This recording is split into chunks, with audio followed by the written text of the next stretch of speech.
Hello friends, welcome to my YouTube channel. આજે આપણે બનાવીશું મગની દાળનો હાંડવો।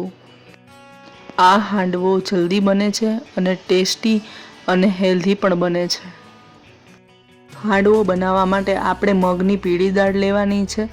અહીં આપણે 1 કપ જેટલી મગની પીળી દાળ લઈ રહ્યા છીએ। મગની દાળને આપણે 1 થી 1.5 વાટકી જેટલું પાણી લઈ અને પલાળી દેવાની છે અને ઓછામાં ઓછી 1 કલાક અને વધારેમાં વધારે 3 કલાક સુધી તમે આ દાળને પલાળી શકો। મેં આ દાળને 3 કલાક સુધી પલાળી લીધી છે। હવે આપણે આ વધારાનું પાણી કાઢી અને એને 2 થી 3 વખત સરખી રીતે ધોઈ લેવાની છે। મિક્સર જારની અંદર આપણે આ બધી દાળને ટ્રાન્સફર કરી લઈશું અને આ દાળ પીસતી વખતે આપણે એમાં પાણીની જરૂર પડે તો 1 થી 2 ચમચી જેટલું પાણી આપણે લઈ શકીએ છીએ। હવે એક મોટા બાઉલની અંદર આ પીસેલી દાળ આપણે ઉમેરી લઈશું। તમે જોઈ શકો છો આ દાળનું ટેક્સચર એકદમ સરખી રીતે પેસ્ટ બની ગઈ છે। આવી જ રીતે આપણે પીસવાની છે। 1 વાટકી સુધારેલું કેપ્સિકમ, અડધી ચમચી જેટલા લીલા મરચાં સમારેલા, અડધી ચમચી જેટલું સમારેલું આદું ઉમેરીશું। આ મિક્સચરની અંદર આપણે 1 નાનું બીટ છીણેલું લીધું છે જે અડધી વાટકી જેટલું ઉમેરવાનું છે। હવે આમાં આપણે 1 ચમચી લીલા વટાણા ઉમેરીશું। હવે આમાં આપણે દહીં ઉમેરવાનું છે જે મેં ટોટલ 4 નાની ચમચી લીધું છે। દહીં સેજ ખાટું હોય તેવું જ લેવાનું છે તો હાંડવાનો ટેસ્ટ ખૂબ જ સારો આવશે। આમાં હવે આપણે 2 ટેબલસ્પૂન એટલે કે 2 મોટી ચમચી જેટલો બેસન ઉમેરીશું।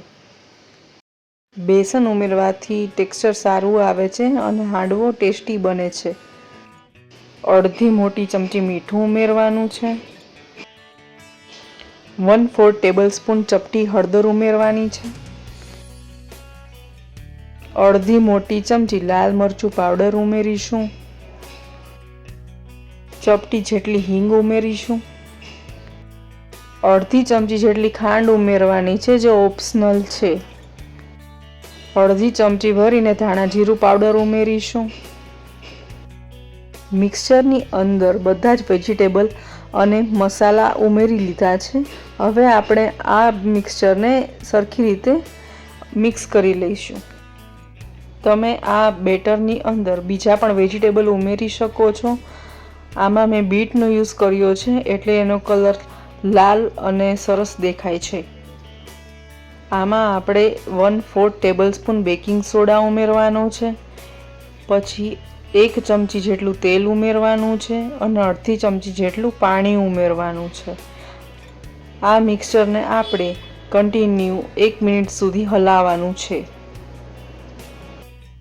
હાંડવાનું મિક્સચર તૈયાર છે। હવે આપણે એને વઘારી લઈશું। એક નોનસ્ટિક પેનની અંદર 3 ચમચી જેટલું તેલ ઉમેરવાનું છે। તેલ ઉમેર્યા પછી 1 મધ્યમ ચમચી જેટલું જીરું ઉમેરવાનું છે। 1 નાની ચમચી જેટલા તલ ઉમેરવાના છે।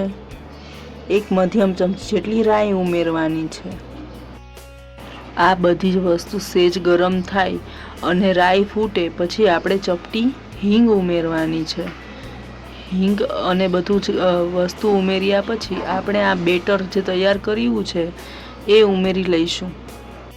આ મિક્સચરને આપણે 10 મિનિટ સુધી ધીમા ગેસ ઉપર પકાવવાનું છે। 10 મિનિટ પછી હવે આપણે ચેક કરીશું તો આ હાંડવાનું બેટર ફૂલી ગયું છે અને હવે આપણે એને તાવેથાની મદદથી પલટાવી લઈશું।